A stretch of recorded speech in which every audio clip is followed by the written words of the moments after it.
So it's actually kind of a nice day in England today. You don't have many of them, but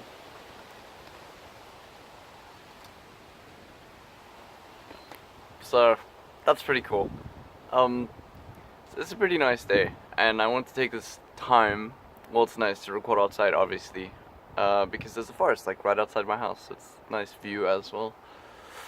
But I wanted to talk today about smoking, and I guess this sort of applies to anything that's easily gotten, easily addictive, time wasting, anything like that sort of applies to the same mentality.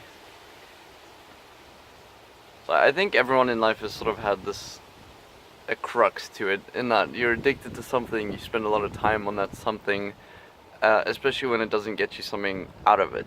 And I think smoking is one of the biggest things. Of course, it is a drug, so it's like people get addicted to it, like with a lot of things. But at the same time, there are other things that are similar to it, like computers, for example. A lot of people play too many video games. It's a major problem right now in many places in the world that kids are just becoming too addicted to wasting time, I would say.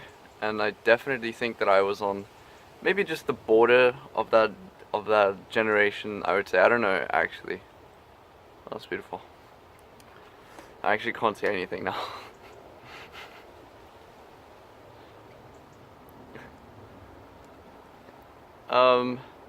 Anyways, I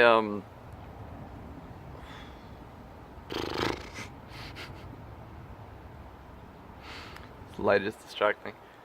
I started smoking when, in 2013, started smoking cigarettes. And I knew that they were bad for me, and I sort of started smoking them just because my friends did. It was just sort of normal.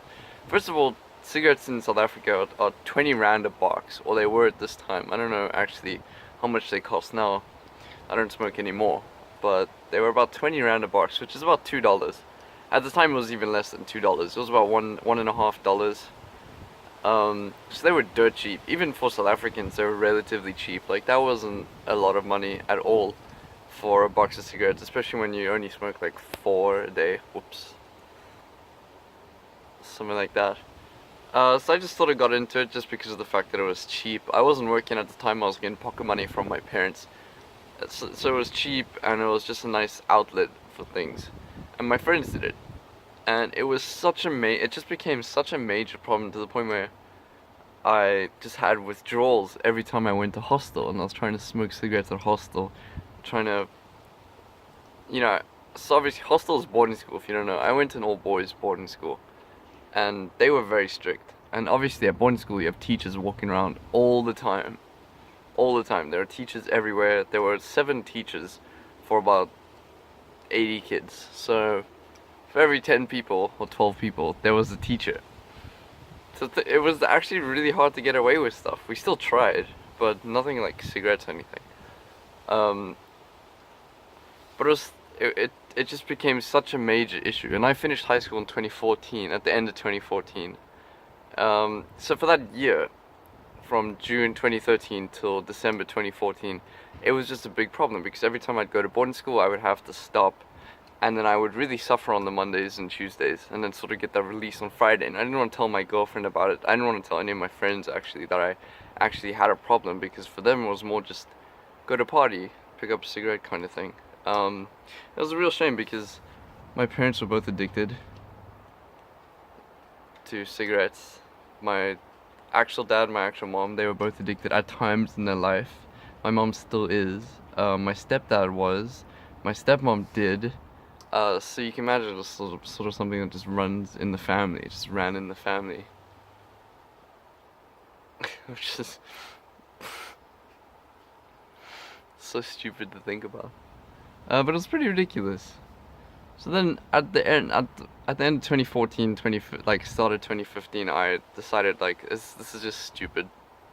And I'd already sort of weaned off of it quite a bit at that point.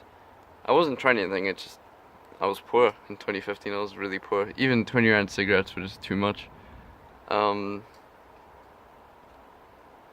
my girlfriend at the time, she bought me like a vape. And it was such like a memey fucking thing. It was just a little pipe. I still have this one that I used. And I'd say for the past year, I've been vaping. But you know, it was so stupid. It was so dumb. But I tried to do that to try and get myself off of it, but it didn't work at all. I just vaped more and more. Fucking vape, dude. Vape Nash. It was just so stupid, really. So then, in I'd say 2016, start of it, that was when I really decided to like, okay, this is fucking dumb now. I'm wasting money on it. But it never really came down to it being too expensive after that, because I've been working. It's more like, shit, this is so fucking bad for you to joke. And since then I just sort of stopped doing it slowly. The vape sort of weaned it off, and then I stopped using that more and more. And eventually I just sort of replaced it just by being busy. Nothing else worked, not even being poor, nothing else worked, just getting more busy in life actually stopped it completely. And that's the weirdest thing ever, because that isn't something you'd expect to happen, but it did. And I think that sort of lesson can be applied to a lot of things in life, because there's always a choice between wasting time and doing productive stuff, you know. And I know that people go to work every day and they come back at 5 o'clock and they just want to unwind and relax and watch TV and stuff. But there's a lot to say about what you do in your free time, because in a way watching TV is sort of like smoking cigarettes. It's just that cigarettes are unhealthy. Obviously, I'm aware of that, but they both come down to you wasting time. If time is money, then you're just wasting money, that sort of thing. And even if you don't think about life like that, that's fine. But you want to be a productive person. People want to be productive. And I feel like that's a major issue with a lot of YouTubers who are big, like I'm talking like 100,000, million subs, making 10 million, 100 million views a month, that sort of thing. You know, you get into the schedule of not having to work 9 to 5. And I've never had a 9 to 5 really. I think the most I've worked in a day is 6 hours. I did 6-hour shifts at restaurants and stuff like that, so, you know, but they sucked. They sucked, because a lot of people consider that to be their productive time. It was the least productive time of my day when I was working at those restaurants. I mean, it sucked. It was fun, but it didn't give you that release that you were looking for.